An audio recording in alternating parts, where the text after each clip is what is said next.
Hello everyone, welcome to अधिगम शिल्प। मेरा नाम शोभना है और सीटेट पीवाईक्यू सीरीज में आप लोगों का स्वागत है। सीटेट पीवाईक्यू सीरीज में हम अभी कर रहे हैं बाल विकास का प्रीवियस ईयर क्वेश्चन।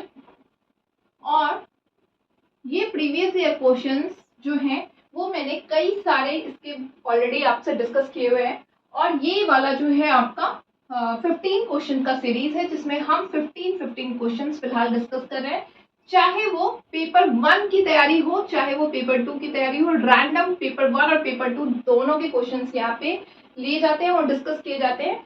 और इसकी प्लेलिस्ट बनी हुई है सीटेट पीवाईक्यू सितंबर की सीरीज के नाम से। अगर आप लोगों ने नहीं देखा है तो वहाँ देख लीजिए, क्योंकि वहाँ पे हम लोगों ने ऑलमोस्ट 130 प्लस क्वेश्चन डिस्कस किए हुए हैं। And those questions are very important, क्योंकि वो आपके सीटेट के डायरेक्ट वेबसाइट पे अवेलेबल है और सीटेट के एग्जाम्स में क्वेश्चंस पूछे गए हैं।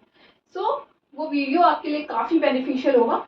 सो आप लोग देख सकते हैं। चलिए आज हम 15 क्वेश्चंस जो है वो डिस्कस करते हैं बाल विकास का। So let's start the first number question. First number question हमसे कह रहा है, which of the following would support continuous and comprehensive evaluation, CCE। देखिए कॉन्टिन्यूअस और कॉम्प्रिहेंसिव इवैल्यूएशन क्या होता है। इसमें आपका जो है थ्रू आउट द सेशन आपका चलता रहता है, नाम से ही है कॉन्टिन्यूअस। ठीक है, निम्नलिखित में से कौन सा निरंतर और व्यापक मूल्यांकन को समर्थन देता है। तो निरंतर और व्यापक मूल्यांकन का मतलब ये है कि ये जो है आपका पूरे सत्र जो है ये चलता रहेगा। ठीक है, और व्यापक का मतलब है कि इसका जो है इसका जो दायरा है वो बहुत ही बड़ा है, क्योंकि ये सिर्फ और सिर्फ आपके मार्क्स पे बेस्ड नहीं है। ये आपको जो है आपके इम्प्रूवमेंट यानी कि आप में सुधार की गुंजाइश, एक बच्चे में सुधार के लिए देखता है। ये शैक्षणिक एरिया के साथ साथ सह शैक्षणिक एरिया को भी देखता है, यानी कि ये बच्चे के उस एरिया को भी कवर करता है जिसमें बच्चा जो है एजुकेशन से, स्टडी से रिलेटेड नहीं, बाकी चीजों के एरिया को भी कवर अप करता है, जिसमें बच्चे का स्पोर्ट्स हो गया, इसके बच्चों का दूसरों के साथ में इंटरेक्शन हो गया, या फिर आप कह सकते हैं उनका किसी चीज में इंटरेस्ट, आर्ट्स एंड क्राफ्ट्स हो गए, तो वगैरह वगैरह बहुत सारे पैमाने को ये देखता है। साथ ही साथ ये क्या करता है, ये बाल केंद्रित होता है, जिसमें बच्चे के नीड को देखा जाता है और बच्चे के हिसाब से यहाँ पे बच्चे के सुधार के लिए आप यहाँ पे काम करते हैं तरह तरीके से। ठीक है, तो ये बहुत ही व्यापक है, कई सारे इसके आयाम यानी पैमाने हैं। ठीक है, इसलिए इसको व्यापक कहा जाता है। और निरंतर इसलिए कहा जाता है क्योंकि पूरा सत्र जो है, ये पूरा session, through out the session ये चलता रहता है। अब एक बच्चा 5th स्टैंडर्ड में है, लेट्स सपोज, तो आपने देखा होगा जो बच्चा 5th क्लास में है उसका सबसे पहले टॉपिक पढ़ाया जाए, कोई चैप्टर पढ़ाया जाए, 1 चैप्टर 2 चैप्टर, तो फिर यहाँ पे क्या होता है कि बच्चे को टॉपिक पढ़ाने के बाद एक यूनिट टेस्ट कंडक्ट किया जाता है।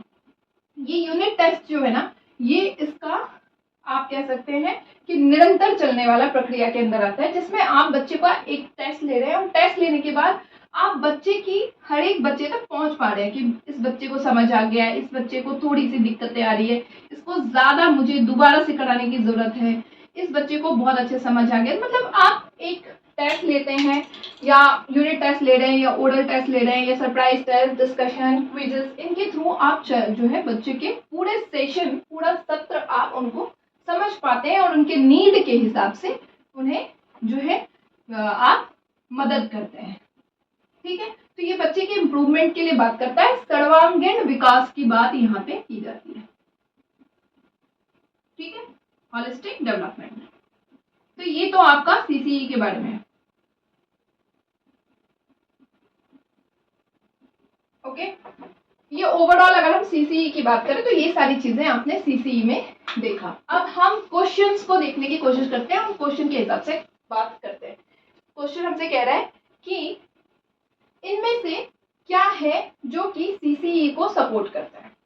ठीक है, यानी कि कौन सा निरंतर व्यापक मूल्यांकन को समर्थन देता है। बेस्ट वर्क्स पोर्टफोलियो यानी सर्वश्रेष्ठ कार्य पोर्टफोलियो। देखिए पोर्टफोलियो क्या होता है, वो एक तरह से आपकी जो है आपके बच्चे, हर एक बच्चे की बनी होती है। इसमें हर एक बच्चे का हर एक एरिया के बारे में आपको यहाँ पे अच्छी तरीके से दिखेगा कि इसमें बच्चे में ये है, इसमें ये काम अच्छा है, इसमें ये। इससे क्या होता है कि एक तो आप पेरेंट्स, एक टीचर के तौर पे आपने इसका पोर्टफोलियो बना लिया, दूसरी चीजें क्या है, पेरेंट्स तक आप इसको पहुंचा पा रहे, पेरेंट्स समझ पा रहे। तीसरा कि अगर मान लीजिए टीचर बदल गया और कोई नया टीचर आया तो हर एक बच्चे के पोर्टफोलियो से वो क्या करते हैं, बच्चे की हर एक चीज को समझ पाते हैं, ठीक है। लेकिन बेस्ट वर्क्स पोर्टफोलियो क्या सिर्फ बेस्ट पोर्टफोलियो काम करके आप जो है कंटिन्यूअसली जो है कॉन्टिन्यूअस कॉम्प्रिहेंसिव इवैल्यूएशन को सपोर्ट कर लेंगे? बिल्कुल भी कर सकते हैं, बट उतना तो नहीं इफेक्टिव होगा कि पोर्टफोलियो बनाया और बच्चे की नीड के हिसाब से पहुंच गए, इतना ज्यादा तो नहीं होगा। चलिए आगे देखते हैं। नेक्स्ट यानी ये ऑप्शन हमारा सर्वश्रेष्ठ कार्य पोर्टफोलियो ही सिर्फ समर्थन नहीं देगा। Growth and learning progress portfolio यानी कि वृद्धि और अधिगम प्रगति पोर्टफोलियो, बिल्कुल आपकी जो है आप बच्चे की देख रहे हैं वृद्धि, ग्रोथ कितनी हुई है मेरे बच्चे में, आप उसके लर्निंग प्रोग्रेस को यानी अधिगम प्रगति को भी देख पा रहे हैं, और उसकी जो पोर्टफोलियो होगी वो आप कह सकते हैं कि वो आपका जो है सबसे बढ़िया तरीका है वृद्धि और अधिगम की प्रगति को आप देख रहे हैं, और उससे आप जो है ये जो है आपका कॉन्टिन्यूस और कॉम्प्रिहेंसिव इवैल्यूएशन के लिए बहुत बढ़िया है। स्टैंडर्डाइज्ड अचीवमेंट टेस्ट, देखिए सिर्फ मानकीकृत उपलब्धि परीक्षण तो आपको एक तरह से फीडबैक जजमेंटल होने का काम करेगा, तो उससे आप बच्चे की लर्निंग प्रोग्रेस को कहाँ ही ज्यादा कर पाएंगे। स्टैंडर्डाइज इंटेलिजेंस भी नहीं हो सकता क्योंकि बुद्धि परीक्षण से आप सिर्फ और सिर्फ ये काम नहीं कर पाएंगे। सो सेकेंड नंबर ऑप्शन जो है वो सही उत्तर इसका बनता है। चलिए नेक्स्ट, सेकेंड नंबर क्वेश्चन जो है वो असर्शन और रीजन के बीच पे है, यानी अभिकथन और कारण पे है, और कह रहा है इस क्वेश्चन में कि teacher should constantly examine their own attitudes and biasness while working with student, यानी कि शिक्षक को बच्चों के साथ काम करते समय लगातार अपने स्वयं के दृष्टिकोण और पूर्वाग्रहों पर भी चिंतन करनी चाहिए। बिल्कुल सही बात है।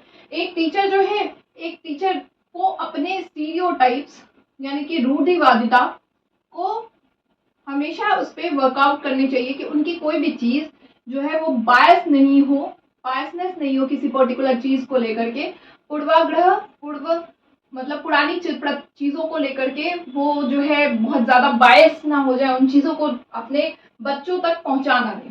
तो उनको बार बार अपनी सोच पे जो है और अपने एटीट्यूड पे बिल्कुल ही वर्कआउट करनी चाहिए, रीथिंकिंग करनी चाहिए, चिंतन करने की जरूरत है, अपने थॉट्स को रिफ्लेक्ट करनी चाहिए, बार बार चिंतन करनी चाहिए। ये बात सही है, क्योंकि अगर वो ऐसा करेंगे, रूढ़िवादिता या पूर्वाग्रह लेके आएंगे, तो एक तो आपको पता है कि उनकी जो क्लास है, आपकी जो क्लास है बीइंग अ टीचर, आप इंक्लूसिव एजुकेशन को बढ़ावा देते हैं, तो यहाँ पे सब तरह के बच्चे हैं। अगर आपने कुछ भी इस तरह की चीजें करी तो किसी न किसी बच्चे को आपकी चीजें जो है एक तो हर्ट कर सकती है, और दूसरी चीजें ये भी हो सकती है कि ये बच्चों के अंदर भी आपकी थिंकिंग जो है स्टीरियोटाइप्स को लेकर के वो बढ़ावा हो जाएगा, मिल जाएगा। तो ये चीजें आपको बिल्कुल भी हटा देनी है, और आपको बार बार अपने एटीट्यूड बायसनेस पे वर्कआउट करना ही चाहिए, अपने स्वयं के दृष्टिकोण को बदलने पर वर्कआउट करना चाहिए, और अगर आपको लगता है बदलाव की जरूरत है तो करिए, ये सही है। आप कह रहे हैं the process of problem solving is hindered by functional fixedness, यानी समस्या समाधान की जो प्रक्रिया है कार्यात्मक स्थिरता से बाधित। देखिए प्रॉब्लम सॉल्विंग यहाँ पे किस चीज में आता है, आपका संज्ञानात्मक विकास के तहत आता है, ठीक है। और यहाँ पे कह रहा है कि कार्यात्मक स्थिरता यानी कि फंक्शनल फिक्सनेस जो है वो इससे बाधित है। यानी फंक्शनल फिक्सनेस क्या होगा कि जब आप किसी चीज को ट्रेडिशनल थिंकिंग को लेकर के जो है वर्कआउट करते हैं, जब आप कोई समस्या समाधान कर रहे हैं और उसके बीच में आपका जो है कोई ना कोई ट्रेडिशन बीच में आ जा रहा है, तो वो आपकी जो है रुकावट यहाँ तक जा रहा है प्रॉब्लम सॉल्विंग तक बनने में। अब लेट्स सपोज कि आपने जो है सोचा है कि आप बाहर जाएंगे, अब्रॉड जाएंगे, और वहां पे जाकर के आप किसी चीज पे वो कर रहे हैं, रिसर्च कर रहे हैं, बट वहां पे आपके ट्रेडिशंस आ गए कि हमारे कल्चर में लोग बाहर नहीं जाते। तो यहाँ पे प्रॉब्लम सॉल्विंग में संज्ञानात्मक विकास जो है, संज्ञानात्मक विकास में फंक्शनल फिक्सनेस जो है वो हिंडर्ड हुआ है, बाधा बना है, ये बात तो सही है। बट क्या एक दूसरे से ये रिलेटेबल है, जहाँ एक तरफ टीचर के अपने स्टीरियोटाइप और पूर्वाग्रहों को और क्या कहते हैं अपने दृष्टिकोण को बदलाव की बात कर रहा है, वहीं पे संज्ञानात्मक विकास की बात हो रही है, बात दोनों सही है बट एक दूसरे से रिलेटेबल तो नहीं लग रहा, ठीक है। यानी सेकेंड नंबर ऑप्शन जो है वो इसका राइट ऑप्शन बन रहा है। चलिए नेक्स्ट पे हम बात कर रहे हैं। और नेक्स्ट क्वेश्चन हमसे कह रहा है, third number question, while talking about her poor marks in mathematics, Avi says, I just don't have the sense for uh, एक second. I don't have the sense for numbers. Avi is attributing his performance to, यानी कि गणित में अपने खराब अंकों के बारे में बात करते हुए भी कहता है मुझे अंकों की समझ नहीं है। अभी अपने जो है अपने प्रदर्शन को का कारण किसको ठहराए, मतलब वो सिंपल तरीके से कह रहा है कि मुझे नंबर्स को लेकर के अब तक जो है दिमाग काम नहीं कर रहा, इस चीज पे नंबर्स की समझ ही नहीं बन पा रही, यानी कि इसकी क्या है यहाँ पे समझने में इसको डिफिकल्टी है। ठीक है, तो यहाँ पे क्या है, क्या ये लक फैक्टर है, क्या ये इसकी किस्मत की बात है? बिल्कुल भी नहीं। वो कह रहा है कि भाई मुझे अंकों की समझ नहीं है, मुझे नंबर्स का खेल नहीं समझ आ रहा है, 2+2 क्या होता है ये नहीं पता, मुझे एडिशन सब्ट्रैक्शन ये सारी चीजें नहीं समझ आ रही, यानी कि मुझे नंबर्स को लेकर के अभी तक मेरा संज्ञान, मेरा कॉग्निशन इतना दूर नहीं पहुंच पाया। टास्क डिफिकल्टी है, कार्य कठिनाई है, वो करने की कोशिश कर रहा है बट वो नहीं कर पा रहा। ठीक है, क्या लैक ऑफ एफर्ट है, कोशिश की कमी है, कोशिश की कमी होती तो उसको समझ होती बट वो करता नहीं, यानी कि लैक ऑफ एबिलिटी, योग्यता का अभाव आप कह सकते हो सकता है कि उसकी मैच्योरिटी वहां तक नहीं पहुंच पाई हो, परिपक्वता की कमी हो उसके अंदर जिसकी वजह से उसको अभी समझ नहीं आ रहा है, या फिर हो सकता है उसको अभी कंफ्यूजन हो उस चीज को लेकर के। तो यहाँ पे बीइंग अ टीचर आपको इस चीज पे वर्कआउट करना है कि क्या वो इस काम को, इस चीज को समझने के लिए इतना ज्यादा मैच्योर या परिपक्व है कि वो ये काम कर पाए। दूसरी चीजें, अगर उसको कठिनाई हो रही है, परिपक्व है, तो आपको फिर उसको उस हिसाब से ट्रीट करना पड़ेगा। ठीक है, यानी फोर्थ नंबर ऑप्शन इसका राइट आंसर बन रहा है। बहुत सिंपल क्वेश्चन था ये। चलो, फोर्थ क्वेश्चन है, according to Leigh-Vygotsky's theory, which of the following is recommended approach to optimize students' learning experience? यानी ले-वाइगोस्की के सिद्धांत के अनुसार छात्रों के सीखने के अनुभव को बेहतर बनाने के लिए निम्नलिखित में से कौन सा अनुशंसित दृष्टिकोण है, यानी इनमें से कौन सा जो है बढ़िया आपका लर्निंग एक्सपीरियंस है वाइगोस्की के अनुसार। तो वाइगोस्की के बारे में आपको पता है, बच्चों को एक्टिव मानते हैं, बच्चों को कहते हैं कि आप एक्टिव दो, एक्टिवली बच्चे सीखेंगे सक्रिय तरीके से। फिर पर्यावरण को जितना ज्यादा आप पर्यावरण में बच्चों को रखेंगे, जितना माहौल देंगे उतना होगा। समाज को, संस्कृति को, इन सब को उन्होंने, भाषा को, इन सब को उन्होंने बहुत ज्यादा वैल्यू दिया है। ठीक है, तो ये तो हमें पता है। अब देखते हैं इसमें से क्या है। Providing students with work that is completely unrelated to their current understanding, क्या छात्रों को ऐसा काम करना है जो उनकी समझ के वर्तमान स्तर से पूरी तरीके से असंबंधित है।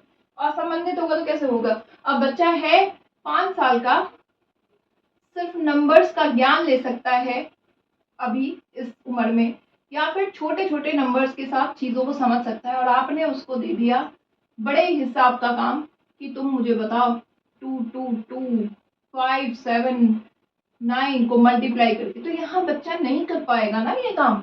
ये आप उसके संज्ञान से आप उसको जो है ऐसा काम दे रहे जो उनकी समझ के वर्तमान स्तर से पूरी तरीके से संबंधित है। वो वर्तमान स्तर पे ये नंबर्स के साथ थोड़े बहुत कर सकता है काम, थोड़ा बहुत एडिशन कर सकता है, थोड़ा बहुत सब्ट्रैक्शन कर सकता है, बिटवीन आफ्टर इन सारे नंबर्स कर सकते हैं। तो आपने तो उसको बहुत बड़ा काम दे दिया, अंडर एकदम अनरिलेटेड काम दे दिया है, तो ये नहीं होगा।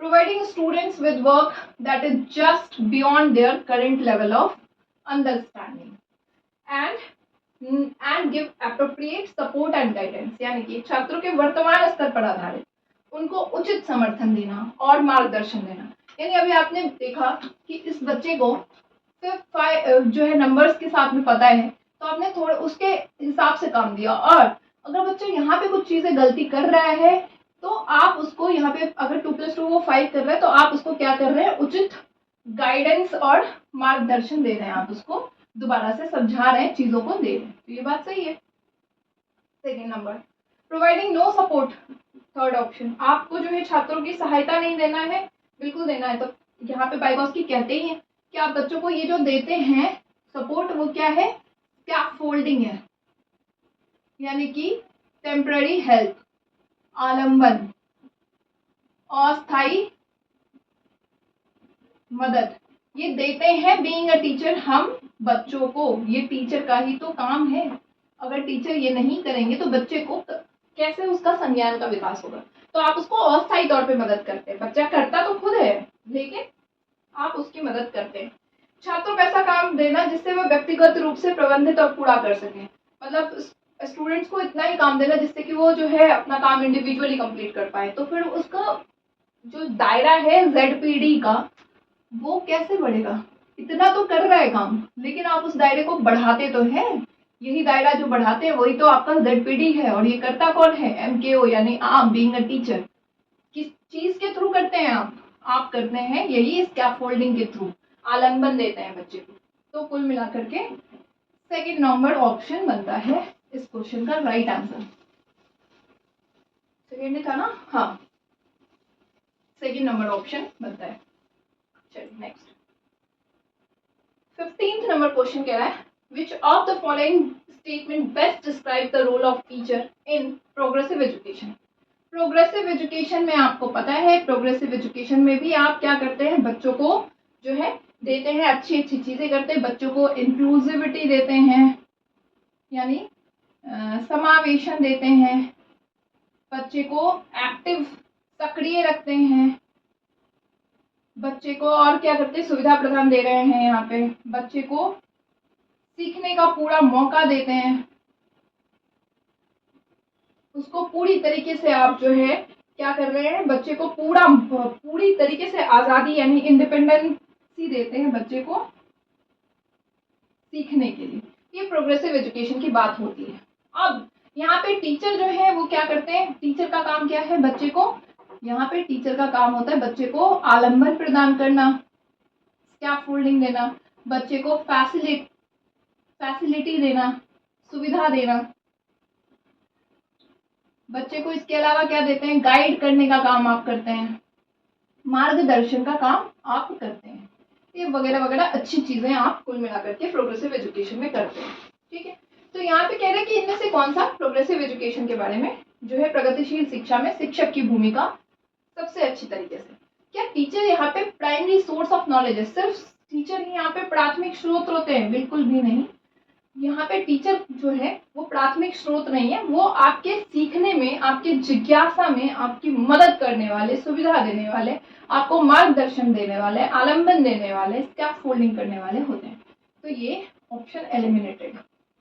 Teacher serve as a facilitator, हमने तो अभी बात करी कि शिक्षा सुविधा प्रदाता है, सुविधाजनक है, सुविधा देने का काम करते हैं, ये ऑप्शन सही है। आगे देखते हैं, teacher implements the prescribed curriculum, बिल्कुल भी नहीं, निर्धारित पाठ्यक्रम नहीं है। पाठ्यक्रम जो है आप प्रोग्रेसिव एजुकेशन में कैसा देते हैं, लचीला देते हैं। ठीक है, और यहाँ पे विभेदित निर्देश का आप यूज करते हैं, डिफरेंशिएटेड इंस्ट्रक्शन का आप यूज करते हैं, यानी कि हर बच्चे के नीड के हिसाब से आपको लगता है तो आप अपने पढ़ाने का तरीका उस हिसाब से हर बच्चे तक पहुंचाते हैं अलग अलग तरीके से। तो ये बात भी गलत है। शिक्षक बच्चों को स्वतंत्र रूप से कार्य करने के लिए उन्हें उनके हाल पे छोड़ देते हैं, स्वतंत्र रूप से तो कार्य करने देते हैं, बट आप उसमें उस चीज में आप वहाँ पे बच्चे को देते हैं ना, स्कैफोल्ड देते हैं, फैसिलिटेटर बनते हैं आप वहाँ पे। क्योंकि बच्चा जब सीख रहा है तो सीखने के काल में हो सकता है वो गलत थॉट को ही मान ले, सही मान ले। तो यहाँ पे टीचर हैं और आप टीचर जो है, बच्चा जो है 2+2 को काउंट किया और उसने 5 मान लिया, तो क्या आप सब छोड़ देंगे, चलो ठीक है इसने सीख लिया, उनके हाल पे जो सीखा तुमने सीखा, बिल्कुल भी नहीं। आप उसको वहां पे उस जगह पे सही बन जाएंगे, मार्गदर्शन देंगे, टेम्पररी हेल्प देंगे। ठीक है, तो सेकंड नंबर ऑप्शन इसका बन रहा है। नेक्स्ट गार्डनर जी आए हैं और गार्डनर जी हमसे कह रहे हैं कि Harvard Gardner's concept of intelligence implicates. Gardner ने कहा था कि इंटेलिजेंस को सिर्फ IQ पे जज करना गलत है, और उन्होंने कहा कि इंटेलिजेंस के कई आयाम होते हैं। आपको नहीं, आप सिर्फ और सिर्फ ये नहीं कह सकते। कुल मिलाकर के उन्होंने 9 आयाम की बात करी है। और उन्होंने ये कहा कि आप सिर्फ ये कैसे कह सकते हैं कि एक बच्चा पढ़ने में उसकी IQ लेवल अच्छी है 120 या 130 प्लस है तो आपने बोल दिया कि इंटेलिजेंट है। ज़रूरी तो नहीं है कि बच्चे का आईक्यू बढ़िया हो तो वो ही बस इंटेलिजेंट हो सकता है वो किसी और फील्ड में बहुत अच्छा कर रहा हो। तो उन्होंने ये चीज़ कही, साथ ही उन्होंने कहा कि इंटेलिजेंस को आप जो है वो प्रिडिक्ट कर सकते हैं, कई हद तक आप प्रिडिक्ट कर सकते हैं, बट एग्जैक्ट प्रिडिक्शन तो कोई भी नहीं कर सकता, जरूरी नहीं है। और ये आईक्यू जो है, ये जो बुद्धि है, बुद्धि क्या होता है आपका, वो समय के साथ में बदलता रहता है, बदलता है। ये चीज उन्होंने कही है कि अगर आपने एक बच्चा किसी स्पोर्ट्स में अच्छा है और उसको आपने माहौल दिया, समय दिया, तो उसकी चीजें बेहतर होगी, बट अगर आपने वो चीजें नहीं दी, माहौल नहीं दी, तो हो सकता है वो उसका वहां पे आपको नेगेटिव जो है प्रभाव देखने को मिल जाए। और उन्होंने 9 तरह के कुल मिलाकर के कहा कि भाषाई तौर पे बच्चा अच्छा हो सकता है बच्चा जो है स्पेस से रिलेटेड स्थानीय चीज़ों में अच्छा हो सकता है बच्चा जो है उसकी भाषा वो आपका इंटरपर्सनल लेवल पे बढ़िया हो, मतलब दूसरों से बातचीत करने में अच्छा हो या अपने आप को समझने में अच्छा हो। इस तरह से कई आयाम उन्होंने, टोटल 9 तरह के आयाम दिए हुए हैं और ये बात कही है। इसकी मैंने वीडियोस भी बना रखे हैं, अगर देखना होगा तो आप देख सकते हैं। चलिए, सभी लोग दुनिया को समान रूप से समझते और संसाधित करते हैं, क्या उन्होंने ये कहा everyone process and understand the world in the same way? उन्होंने इस तरह से नहीं कहा, उन्होंने कहा सबके तरीका अलग है वर्ल्ड को समझने का, हो सकता है कोई किसी और तरीके से समझ रहा है, कोई किसी और तरीके से, तो ये बात तो उन्होंने करी नहीं है। Human being differ in their abilities and differ in different domain.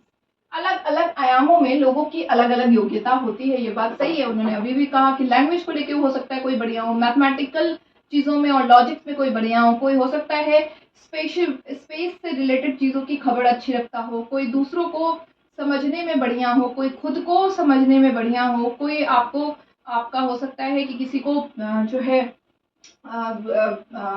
Environment से रिलेटेड चीज़ें का ज़्यादा समझ हो। तो कई आयाम उन्होंने कही है कि अलग अलग योग्यताएं होती है, ये बात उन्होंने कही है। थर्ड, चलिए दूसरा भी देख लेते हैं। थर्ड वाला, intelligence has only one dimension. उन्होंने इसको कई आयाम, बहुआयामी कहा है, एक आयाम तो माना ही नहीं। Intelligence is only about practical learning. क्या केवल प्रायोगात्मक अधिगम से ही संबंधित है बुद्धि? बिल्कुल भी नहीं। उन्होंने कहा कि बुद्धि के कई आयाम है और कई तरीके से आप बुद्धि को देख सकते हैं। तो कुल मिलाकर के आपका सेकेंड ऑप्शन जो है वो इसका राइट आंसर बन रहा है। चलिए नेक्स्ट, सेवेंथ नंबर क्वेश्चन।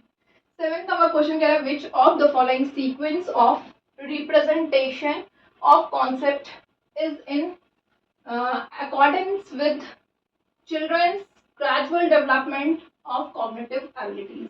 कह रहा है कि निम्नलिखित में से अवधारणा के निरूपण का मतलब, आप किसी चीज को लेकर के एक जो है अवधारणा बना रहे हैं, आपके दिमाग में किसी चीज की एक अवधारणा, एक छवि बन रही है, तो कौन सा क्रम बच्चों के संज्ञानात्मक क्षमताओं में जो है आपका दिखेगा? यानी आप किसी चीज को लेकर के अवधारणा बना रहे हैं, तो इनमें से कौन सा ऑप्शन जो है वो सही बन रहा है, देखते हैं।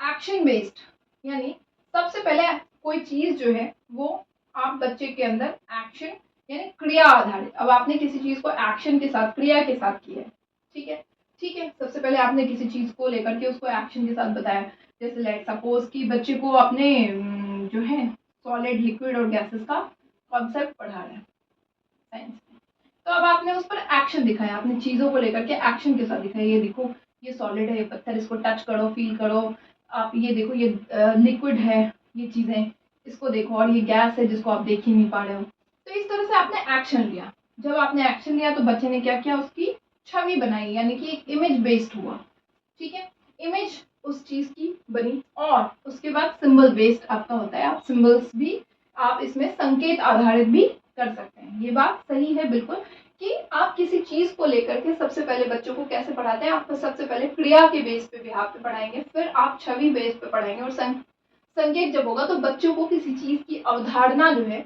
वो सही तरीके से होगा। तो ये तो सिंपल है आपका, सिंबल बेस्ड सबसे पहले हो नहीं सकता, इमेज बेस्ड सबसे पहले हो नहीं सकता, तो फर्स्ट ऑप्शन यहाँ पे राइट बनता है। सिंपल क्वेश्चन है। Eighth number option, eighth number option कह रहा है teacher should provide emotional support to children in the classroom for effective learner. एक टीचर को अपने क्लासरूम में बच्चों को बिल्कुल भी जो है क्या करना चाहिए, संवेगात्मक सहारा जो है, इमोशनल सपोर्ट देना चाहिए। शिक्षकों को कक्षा में प्रभावी संज्ञान सुनिश्चित करने के लिए बच्चों को संवेगात्मक सहारा देना चाहिए। आप बच्चे को जो है, जब आप बच्चे के साथ इमोशनली जुड़ेंगे बीइंग अ टीचर क्लासरूम में, तो बच्चा जो है यहाँ पे आपके साथ में कनेक्टेड होएगा। और जब बच्चा आपके साथ कनेक्टेड है तो वो सिक्योर फील करेगा, वो यहाँ पे जो है क्या होगा, आपके साथ कनेक्शन बनेगा, तो उसकी लर्निंग जो होगी, उसकी जो अधिगम होगी, वो आपको बेहतर देखने को मिलेगी। ये बात सही है कि शिक्षक को ऐसा करना चाहिए। तो असर्शन तो सही है। Emotion and cognition are related to each other in complex way, यानी संवेग और संज्ञान जो है वो एक दूसरे से जटिल रूप से संबंधित है। ये बात सही है कि आप अब जो है कॉग्निशन आपका हो गया, संज्ञान और संवेग, ये एक दूसरे से जटिल रूप से जो है वो क्या है, वो जुड़े हुए हैं। कैसे, ये देखते हैं। इमोशन और कॉग्निशन कैसे। लेट्स सपोज एक टॉपिक आपने बच्चे को पढ़ाया अपने क्लास में, और आपने बच्चे को, आप बहुत स्ट्रिक्ट है, बहुत ही ज्यादा स्ट्रिक्ट टीचर, आपने बच्चे को पढ़ाया और बोला कि जिसको नहीं समझ आया उसको मारूंगी मैं। अब यहाँ पे बच्चा आपसे कनेक्टेड ही नहीं होगा, अपनी प्रॉब्लम उसको, जिस बच्चे को नहीं समझ आएगी वो आपको, आप तक आएगा क्या, नहीं आएगा, डर से नहीं आएगा। तो जब नहीं आया तो वहाँ पे उसका संज्ञानात्मक विकास भी आपको देखने को कम मिलेगा, क्योंकि जहाँ पे बच्चे को जो है अपनी चीजें बतानी थी फ्रीली, वहाँ वो आपसे डर के बता नहीं रहा। तो ये संज्ञान और संवेग जो है वही जुड़ा हुआ। भाई एक टीचर ने बच्चे को डिलीवर किया लेक्चर, फिर बोला जिस जिस को प्रॉब्लम है मुझे आके बताओ, मैं तुम्हें दोबारा से समझाती हूँ।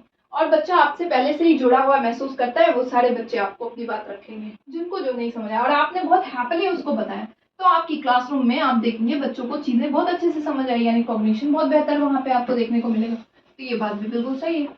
और ये दोनों एक दूसरे से जुड़े हुए भी हैं कि आप बच्चे को अच्छा पढ़ाएंगे, संज्ञानात्मक विकास करना चाहते हैं, तो वहाँ पे जो है आपको संवेगात्मक सहारा देना होगा बच्चों को, क्योंकि ये दोनों एक दूसरे से जुड़े हुए हैं। तो दोनों सही है और आर ए की आर सही व्याख्या कर रहा है। सेकेंड नंबर ऑप्शन इसका राइट ऑप्शन बन रहा है। Next 9th number question. 9th number question कह रहा है which of the following statements about development is correct, यानी विकास के संदर्भ में कौन सा कथन सही है। तो विकास के बारे में आपको पता है, विकास क्या है, विकास भी बहुआयामी है, बहुआयामी है, यानी कि इसके भी मल्टी डायमेंशनल ये है कि कई आयाम है, कई तरीके से आप विकास को देखते हैं। जरूरी नहीं है कि आपका संज्ञान का विकास हो वही विकास है, हो सकता है आपका लैंग्वेज का विकास भी आपका विकास है, आपका इमोशनल डेवलपमेंट भी संज्ञान विकास भी, यानी बहुआयामी विकास भी है। और ये निरंतर चलने वाली प्रक्रिया होती है, यानी कि जब तक आप जन्म लेते हैं, ये जन्म से, आप कहते हैं ना जन्म से कब तक चलता है, ये कब्र तक, जब तक आपकी जिंदगी खत्म नहीं हो जाती तब तक ही चलता है, क्योंकि आप कुछ ना कुछ जीवन पर्यंत जो है सीखते रहते हैं। तो डिसकंटिन्यूअस की बात तो होगी ही नहीं, असतत नहीं, निरंतर चलने वाली प्रक्रिया है, continuous process. Development occurs in spiral manner not in linear, बिल्कुल विकास जो है वो चक्रीय तरीके से चलता है, स्पाइरल है बिल्कुल। आपके जीवन पर्यंत आप देखेंगे विकास में उतार चढ़ाव चलेगा, एक जैसा बिल्कुल रेखीय नहीं है, आप में कुछ ना कुछ चेंजेस होता रहता है, उतार चढ़ाव चलता रहता है। ये बात भी सही है विकास के बारे में। सेकेंड, डेवलपमेंट विकास जो है वो कैसे चलता है, तो आपका विकास चलता है सामान्य से विशिष्ट की तरफ, यानी आप पहले सामान्य चीजें सीखते हैं और फिर विशिष्ट चीजें जाकर के सीखते हैं, ये जनरल टू स्पेसिफिक चलता है।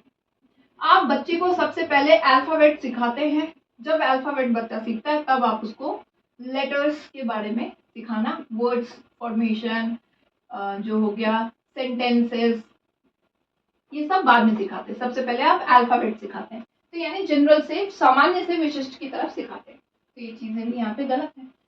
विकास के विभिन्न पहलू एक दूसरे से स्वतंत्र है, बिल्कुल भी नहीं, सारे जितने भी पहलू हैं वो एक दूसरे के साथ में क्या है, इंटर रिलेटेड है। अगर किसी का संज्ञानात्मक विकास कम है तो आप उसके इमोशनल संवेगात्मक विकास पे भी प्रभाव देखेंगे।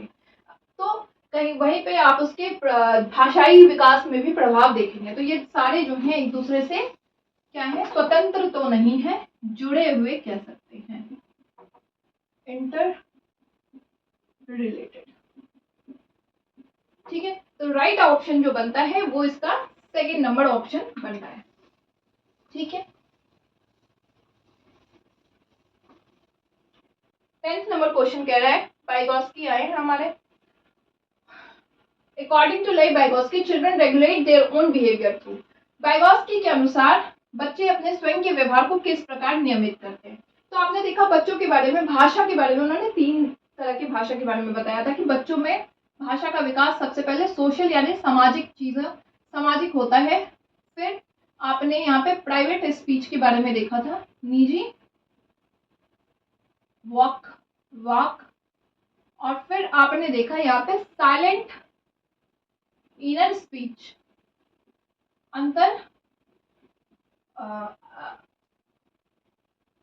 अंतर्मुखी करके आप कह सकते हैं, या कुछ और भी नाम होगा, वॉक। अब ये क्या था, सोशल वॉक, सामाजिक जो आपका है वो ये है कि जिसमें बच्चा समाज के साथ बोलना स्टार्ट करता है, जब से 2 में आप बच्चों को देखेंगे। प्राइवेट वॉक जो है आपको 7th क्लास तक देखने को मिलता है, जिसमें बच्चा जो है अपने काम को, स्वयं का जो भी काम करेगा, अपने आप को नियंत्रित करने के लिए वो जो भी करता है वो बोल बोल के करता है। और फिर बाद में आप देखेंगे कि बच्चे के अंदर जो है साइलेंट इनर हो जाता है, जिसमें वो खुद को ही जो है, अब उसको बार बार बोलने की जरूरत नहीं है, अपने मन में रख करके वो चीजें कर सकता है। तो यहाँ पे यही कह रहे हैं कि बच्चा जो है वो अपनी चीजों को रेगुलेट करने के लिए क्या करता है। प्रोसेस ऑफ अडेप्टेशन की बात उन्होंने, अनुकूलन की प्रक्रिया के बारे में बात किया नहीं है। यूज ऑफ इनर स्पीच की बात उन्होंने जो है, children regulate their own behaviour. ठीक है, तो यहाँ पे उन्होंने अपनी बात को regulate their own behaviour through that, मतलब बच्चे अपने स्वयं के व्यवहार को किस प्रकार से नियमित करते हैं। तो या तो वो अपने स्वयं के व्यवहार को बोल बोल के व्यवहार करते हैं, या फिर वो साइलेंटली तौर पे बात करते हैं, ये चीजें होती है। तो ये यहाँ पे बनता है आपका ऑप्शन। प्रोसेस ऑफ इक्विलिब्रेशन की उन्होंने बात, संतुलित जीन प्याजे करते हैं। और सेल्फ रीइंफोर्समेंट की बात, तो ये लोग खुद के पुनर्वलन की बात, व्यवहारवाद करते हैं, ये करते नहीं है। तो टोटल आपका सेकंड नंबर ऑप्शन जो है वही चीज वाइगोत्स्की का है, बाकी वाइगोत्स्की के हिसाब से बात ही नहीं हुई है।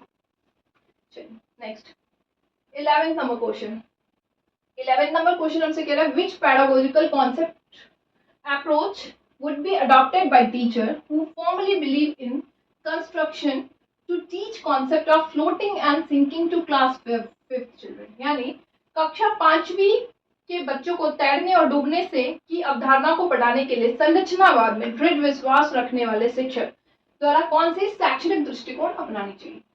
अब आपको बच्चे को किस चीज के बारे में करना है कि कौन सा ऑब्जेक्ट जो है वो पानी में डूब जाता है और कौन सा ऑब्जेक्ट जो है वो पानी में फ्लोट करता है, ये कॉन्सेप्ट आपको बताना है। लेकिन आपको यहाँ पे आप क्या है, कौन सी पैडागोजी का इस्तेमाल कर रहे हैं, संरचनावाद यानी कि कंस्ट्रक्टिविस्ट, जिसमें आप मानते हैं कि बच्चा जो है एक्टिविटी के थ्रू चीजों को सीखेगा, सक्रिय तरीके से स्वयं जब करेगा तो सीखेगा।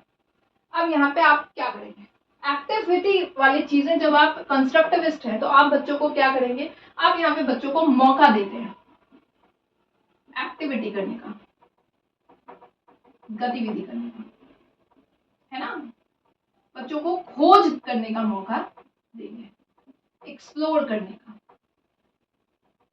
तो ये बहुत सारी चीजें मेथड है। अब क्या यहाँ पे कौन कौन सा देखते हैं, क्या आप व्याख्यान विधि देंगे लेक्चर मेथड की, ये देखो बच्चा जो भारी चीजें हैं वो पानी में डूब जाएगी। आप संरचनावाद है, आप बच्चों को दिखा रहे हैं चीजें कैसे वो खुद करके सीखेगा, आप इस बात को मानते हैं। वीडियो शो कर दिया आपने तो उससे तो काम नहीं बना, क्योंकि आप संरचनावाद है। Showing power point representation, presentation, आप पावर पॉइंट की प्रस्तुतिकरण दिखा रहे हैं कि ये देखो, ये वीडियो देखो, इसमें ऐसे हो रहा है, ऐसे हो रहा है, ऐसे हो रहा है, तो वो बच्चा एक्टिव कहाँ हुआ।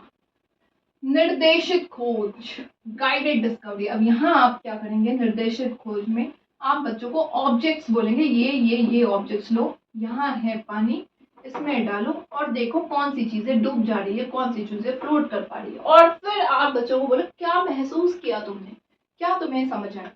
बच्चे बोलेंगे कि मैंने देखा कि जो हल्की चीजें हैं वो तो डूब जा रही, वो तो तैर जा रही हैं, और जो भारी चीजें हैं वो क्या हो जा रही है, डूब जा रही हैं। तब आप उनको एक्टिविटी के थ्रू खुद एक्सप्लोरेशन का मौका दे रहे हैं कंस्ट्रक्टिविस्ट संरचनावादी तौर पे। तो ये 4th नंबर ऑप्शन इसका बनता है। चलिए 12th number question, which of the following is not an effective memory teaching for meaningful learning. Meaningful learning के बारे में, सार्थक सीखने के लिए कौन सी चीजें प्रभावी स्मृति तकनीक नहीं है। देखिए मीनिंगफुल लर्निंग क्या है, जो भी चीजें आप पढ़ रहे हैं वो आपको समझ उसकी बनती जा रही है अच्छी तरीके से, आपकी अंडरस्टैंडिंग उस चीज को लेकर के कॉन्सेप्चुअल क्लैरिटी बनती जा रही है, ये आपकी होती है मीनिंगफुल लर्निंग। अब यहाँ पे जो भी आप कॉन्सेप्चुअल क्लैरिटी आपकी बनेगी, तो उनमें से क्या सब चीजें इनमें से जो है इफेक्टिव तरीका है, नहीं है इनमें से। देखते हैं, आपने बच्चों को क्या करा, एलैबोरेटिव रिहर्सल यानी विस्तृत दोहराव दे दिया। अब यहाँ पे विस्तृत दोहराव का मतलब क्या हुआ कि आपने बच्चों को बार बार उस चीज को दोहराने को दिया, तो उससे कॉन्सेप्चुअल क्लैरिटी उसकी इनहेंस होगी। अगर वो दोबारा काम कर रहा है इस चीज को लेकर के तो उसकी क्लैरिटी बढ़ेगी। तो ये ऑप्शन नहीं होगा क्योंकि ये मीनिंगफुल लर्निंग का पार्ट है। मेमोनिक्स, मेमोनिक्स के सहारे से बच्चा जो है चीजों को ज्यादा बेहतर तरीके से समझता है। आपने किसी चीज का मेमोनिक्स बना दिया और उस तरीके से बच्चे को मजा आता है पढ़ने में, और मीनिंगफुल लर्निंग का ये पार्ट होता है, तो ये भी ऑप्शन आपका एलिमिनेटेड। कॉन्सेप्ट मैपिंग, संकल्पना चित्रण, जब कॉन्सेप्ट मैपिंग करता है तो बच्चे को ज्यादा समझ आती है और वो आपका सार्थक अधिगम होता है, कहलाता है, तो ये भी आपका ऑप्शन एलिमिनेटेड। रटने पे दोहराव, जब बच्चा सिर्फ रट लेता है तो जरूरी नहीं है जो वो रट रहा है वो सब कुछ वो समझ भी रहा हो, तो ये मीनिंगफुल लर्निंग का हिस्सा नहीं है। आंसर 12। इसलिए रटने को हम लोग ज्यादा फोकस अपने टीचिंग लर्निंग प्रोसेस में करते ही नहीं है। हम कहते हैं कि भैया समझो, चीजों को समझो, जितना समझोगे उतना काम करोगे। फिर है next, which of the following is not a characteristic of well formulated critical thinking questions. यानी कौन सी इनमें से कौन सा एक अच्छी तरीके से तैयार किए गया आलोचनात्मक सोच वाले प्रश्न है। ठीक है, देखते हैं कौन सा नहीं। देखिए आलोचनात्मक क्रिटिकल थिंकिंग अगर आपको बढ़िया करना है बच्चों के अंदर, आलोचनात्मक सोच को बढ़िया करना है तो सबसे पहला उसका क्या है कि आपको उसके बच्चों के अंदर जो है अपना सोच, अपनी एक्टिविटी, अपना एक्सपोजर, अपना एक्सपीरियंस जो है बच्चे यहाँ पे आपके पास में देंगे। और ये सब देने के लिए बच्चे जो है को लिए आप रखते हैं ओपन एंडेड क्वेश्चन, खुले विचार वाले प्रश्न देते हैं जिसमें बच्चा अपनी थॉट को लगता है। अब इनके इसमें क्या होगा कि हर बच्चा अपना सोच, अपना तरीका देगा और वहां पे आपको इनकी क्रिएटिविटी दिखेगी। क्रिटिकल थिंकिंग के क्वेश्चन टाइप्स में ये आता है। अब देखते हैं क्या है। First, it is open ended and allow for multiple answer. आपने बच्चे को क्या किया, खुला प्रश्न दिया और कई उत्तरों को प्रस्तुत करने की अनुमति दी है। तो ये तो क्रिटिकल थिंकिंग का जो है विशेषता है, तो ये तो आपका नहीं हुआ क्योंकि आपने ओपन एंडेड क्वेश्चन दिया तो क्रिटिकल थिंकिंग का पार्ट हुआ। ठीक है, तो ये तो हुआ नहीं। अब it promotes higher level thinking and problem solving. Critical thinking जो होती है उसमें उच्च स्तरीय सोच का विकास होता है, क्योंकि जब वो खुले प्रश्न में बात करेगा तो उसकी सोच जो है ब्रेन स्टॉर्मिंग होगी, विचार की मंथन होगी और वहां पे उसकी जो है उच्च स्तरीय सोच आएगा। हाइपोथेटिकल यानी कि परिकल्पनात्मक चीजों पे भी बात करेगा और समस्या समाधान कौशल जो है, प्रॉब्लम सॉल्विंग स्किल वो बढ़ेगी। तो ये वाला भी ऑप्शन हमारा एलिमिनेटेड है। It requires analysis and evaluation of information. इसमें सूचना के विश्लेषण और मूल्यांकन की आवश्यकता होती है। हाँ, आप यहाँ पे काम करते हैं, यहाँ पे क्या काम करते हैं कि आप यहाँ पे बच्चों को एनालिसिस करने का, विश्लेषण करने का काम करते हैं और बच्चा यहाँ पे हर तथ्यों को, हर चीजों को मूल्यांकन भी करता है और उस हिसाब से काम करता है यहाँ पे। तो ये भी आपका पार्ट नहीं है।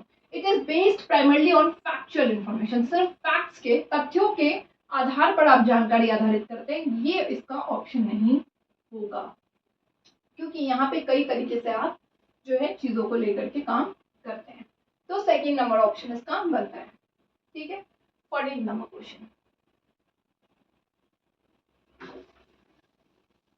14th नंबर क्वेश्चन हमसे कह रहा है असर्शन और रीजन के बेस्ड पे है और कह रहा है असर्शन में classroom pedagogy should be culturally responsive to meet the needs of diverse cultural backgrounds, यानी विविध सांस्कृतिक पृष्ठभूमि से छात्रों की जरूरतों को पूरा करने के लिए कक्षा शिक्षण को सांस्कृतिक तौर से उत्तरदायी होना चाहिए। सही बात है। अगर आपके क्लासरूम में बहुत सारे बच्चे हैं, अलग अलग संस्कृति, अलग अलग परिवेश, अलग अलग कल्चर, अलग अलग बायोलॉजिकल डिफरेंसेस के बच्चे हैं, तो यहाँ पे जो है छात्रों को जरूरत है कक्षा शिक्षण को उस तरीके से उत्तरदायी देने का। आप अलग अलग कल्चर के बच्चे हैं और यहाँ पे जो है आप कल्चरली जब रिस्पॉन्सिबल होंगे, रिस्पॉन्सिव का मतलब आप सब चीज़ों को समझते हैं, being a teacher, classroom, school और स्कूल के तमाम स्टाफ, तो ये ज़रूरत है इंक्लूसिव एजुकेशन का काम। Equity in classroom can be ensured only through standardised curriculum and assessment. क्या कक्षा में समता केवल मानकीकृत पाठ्यचर्या वो आकलन के द्वारा सुनिश्चित किया जा सकता है? बिल्कुल भी नहीं। आप जब को पता है कि आपकी क्लासरूम में अलग अलग बच्चे हैं, तो यहाँ पे मानकीकृत तो बिल्कुल भी नहीं। आप यहाँ पे क्या करेंगे, आप यहाँ पे फ्लेक्सिबिलिटी, लचीलापन लेके आएंगे, क्योंकि आपको पता है कि आपके क्लासरूम में हर तरह के बच्चे हैं, तो हर तरह के बच्चे की नीड भी तो हर तरीके से होगी, तो यहाँ पे फ्लेक्सिबिलिटी आपको लेके आनी पड़ेगी। तो यानी ए तो सही है और यहाँ पे गलत है। थर्ड नंबर ऑप्शन बचा है। Last 15 number question. 15 number question हमसे कह रहा है, Jagriti has learned that her dog Rusty is a golden retriever. When she sees another dog, it looks similar to the Rusty, but it is different breed. She calls it a dog too. According to Jean Piaget's theory of cognitive development, which concept does it demonstrate? यानी जागृति को पता चल गया है कि उसका कुत्ता रस्टी एक गोल्डन रिट्रीवर है, पर जब भी वो एक और कुत्ते को देखती है तो वो उसको रस्टी ही मानती है, जबकि उसे पता है कि वो कुत्ता एक अलग नस्ल का है। तो ये जीन पियाजे के हिसाब से किस अवधारणा को प्रस्तुति करता है? आपने देखा था जीन पियाजे के हिसाब से कि हर बच्चे का स्कीमा होता है जिसमें वो अपने जो भी इंफॉर्मेशन उसके पास है वो कलेक्ट करता है। अब इस स्कीमा में चीजें जो है, एक होती है एसिमिलेशन, यानी कि आपका हो गया यहाँ पे एसिमिलेशन, समायोजन, और एक होता है अकोमोडेशन, यानी कि आत्मसात। तो जब आप अपने पुराने स्कीमा में नई इंफॉर्मेशन को ऐड ऑन करते हो तो वो आपका होता है समायोजन। यानी जब मुझे पता है कि ए फॉर एप्पल होता है और मुझे ये भी अब पता चला कि ए फॉर एंट भी होता है, ए फॉर जो है एरोप्लेन भी होता है, तो अब मेरे स्कीमा में इंफॉर्मेशन ए के बारे में ऑलरेडी मौजूद है, मेरे दिमाग को ये पता है कि ए नाम का अल्फाबेट होता है और मैं उसमें नई नई इंफॉर्मेशन को ऐड ऑन करती जा रही हूँ। तो ये होता है आपका एसिमिलेशन, यानी कि समायोजन। ठीक है। अब यहाँ पे जागृति जो है उसको पता है कि उसका डॉग जो है वो रस्टी है। अब उसको दूसरे कुत्ते को जब वो देखती है तब भी वो उसको अपने ही जैसा, अपने डॉग जैसा ही समझती है, यानी कि उसके दिमाग में क्या है, आत्मसात है, चीजों को लेकर के समायोजन है। ठीक है। अकोमोडेशन क्या होता है? जब आप कोई नई इंफॉर्मेशन अपने स्कीमा में मॉडिफाई करते हो, चेंज करते हो, या फिर आप कह सकते हो उसको अकोमोडेट करते हो या फिर एडजस्ट करते हो, तो ये होता है। अब जैसे मैंने ये सारी चीजें तो मुझे पता है कि ऐसा होता है, लेकिन अब मुझे कोई नई इंफॉर्मेशन जब मुझे पता चला कि लेट्स सपोज कि जैसे रस्टी, अब उसके घर वाले उसको बताते कि बेटा ये जो डॉग है ये दूसरे ब्रीड का है, तो यहाँ पे ये अपनी नई इंफॉर्मेशन, अपनी नई चीज़ों को अपने स्कीमा में लगाती और वो एडजस्ट करती, अकोमोडेट करती, नई इंफॉर्मेशन को मॉडिफाई करती, चेंज करती, विस्तार करती, तो ये प्रोसेस होता है। लेकिन फिलहाल जो है वो अपने कुत्ते जैसा ही दूसरे ब्रीड के कुत्ते को समझती है, यानी कि ये प्रोसेस आपका समायोजन का प्रोसेस कहलाता है।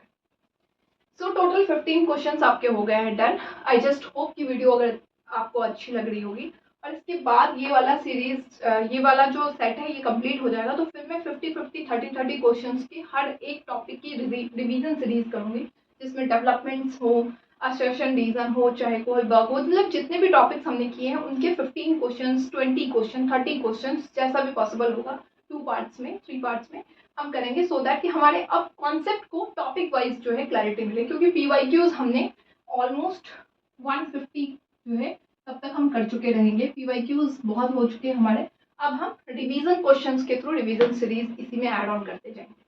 So this is all for today. Video अगर अच्छी लगती है तो चैनल को लाइक शेयर एंड सब्सक्राइब जरूर से करिएगा। मिलते हैं नेक्स्ट सेशन में नेक्स्ट वीडियोस के साथ में, तब तक के लिए बाय बाय, टेक केयर।